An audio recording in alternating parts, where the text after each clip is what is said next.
We as people are much more adaptable than we ever could give ourselves credit for.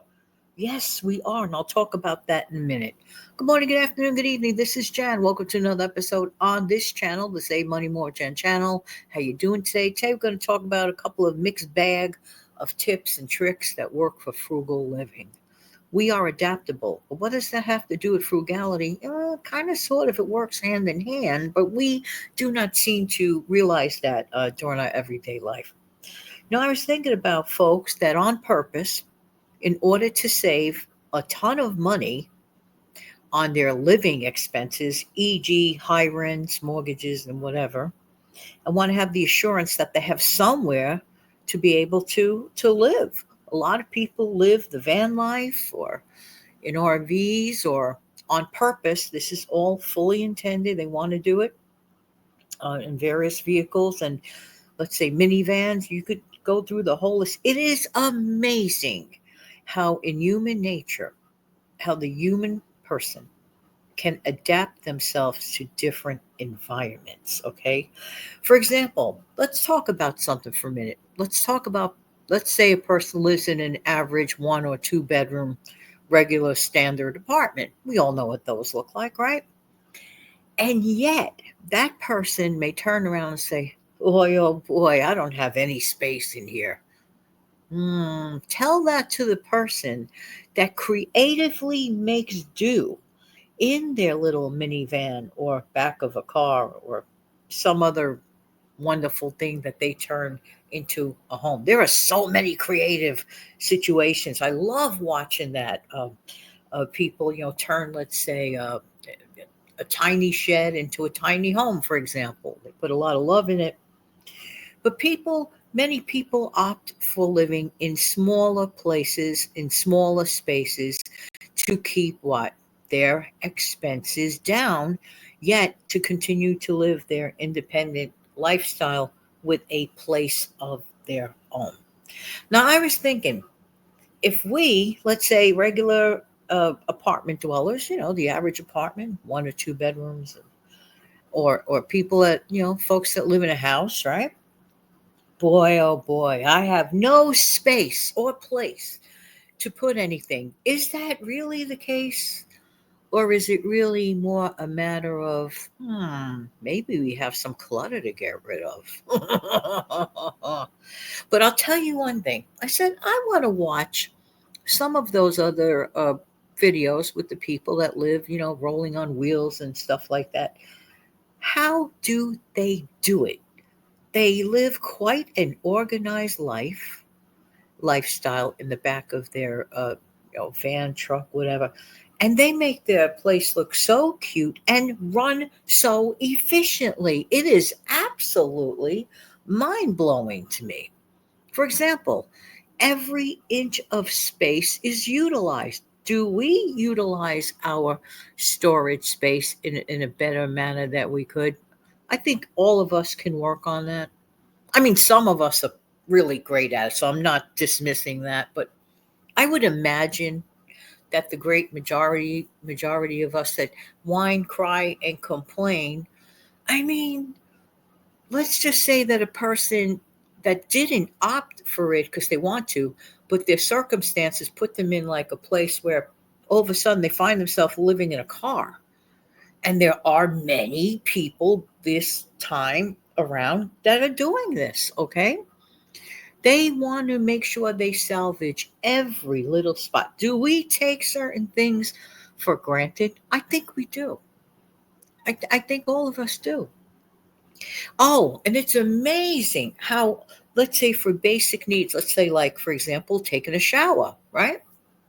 Some of the folks have come up with such creative ways to figure out how they could do that without paying someone for a fancy rebuild or renovation type thing, and just, DIY, doing it themselves. Okay. DIY project. Amazing. It is amazing how adaptable people can be. Okay. So I'm only bringing all this up because let's say you are living in a standard occupancy. Okay. And yet you find yourself like going, like, Boy, oh boy, I wish I could be more organized. Well, take it slowly. And step number one is declutter. Get rid of. Now, some people go a different route and they put everything in one spot, move it out, and just clean it up, make it look perfect already before the decluttering. I don't care which method works best for you. If there are more spaces that you could, really use properly and make your home or apartment run more efficiently, that's wonderful. Like I'm in a process now. Every few months, I go through this decluttering jag, as I call it. It's interesting. Where does this stuff come from? And usually, it comes from other people. I'm not in my case. I can't speak for you. I can't speak for you. And I'm like, oh, so and so left it here till the next time they come because they didn't feel like carrying XYZ at home. Yeah, can I leave it here till the next time? Yeah, sure, sure. Another person brings something you really kind of don't want or need, and you're like sitting there, like looking at them, like you don't want to be rude. You don't want to say, I really don't want this, but you kind of like grin and bear it. Like you can just imagine, anyone clenching their teeth going, thank you, thank you. You really don't want it. And then, of course, the dreaded paperwork that sometimes creeps up on people. Now, the paperwork thing, like, let's start with the mail, okay? Lots of times, I don't know why, people let their mail pile up.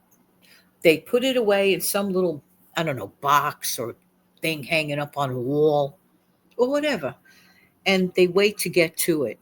When they want to get around to it. We've talked about round to it in old videos. You know what I'm talking about, the followers that know what I'm saying. When I get around to it, then I'll look at the mail. That's not always good, okay? Then you get the other type of people that throw all of their mail out thinking everything's junk mail. A lot of it is, but not all of it. No, no, no, no. And sometimes the junk mail people try to make their mail look really important that we've gotten desensitized to it, okay? And we think automatically, oh, that's junk. That's junk. Let's, throw the whole thing out. There has to be somewhere an even keel. So when it comes to the mail, here's my good suggestion. Tackle it right away. Look at it the minute it's in your hands. Like just whatever it is. I'm not talking about the business mail. That's although I have methods with that. But I'm talking about like in your own home, okay, or apartment, your personal mail, not business type mail. That's a separate issue. I could go on about that, but that's for another show. All right, we're talking about the regular garden variety mom and pop mail, if you know what I mean. Tackle it right away on the day you get it. You may not be able to fish through it immediately. You might be on your way to pick up your kids at school and you want to get in your car. But if you're sitting there parked and those letters are in your hand and you still have 5 or 10 minutes to spare waiting for dismissal, right? Look at the letters. Come, go, out, buy. That's it. You get the mail, you look through it, tear up what's not good. Make sure you tear it up and shred it and all that stuff.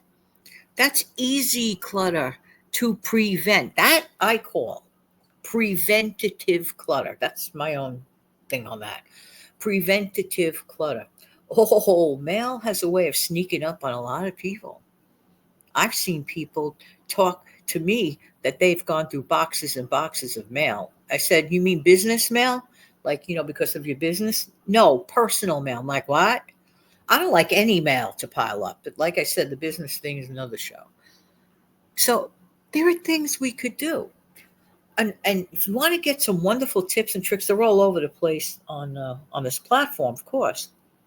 But study how a person living in a van has their life organized on purpose.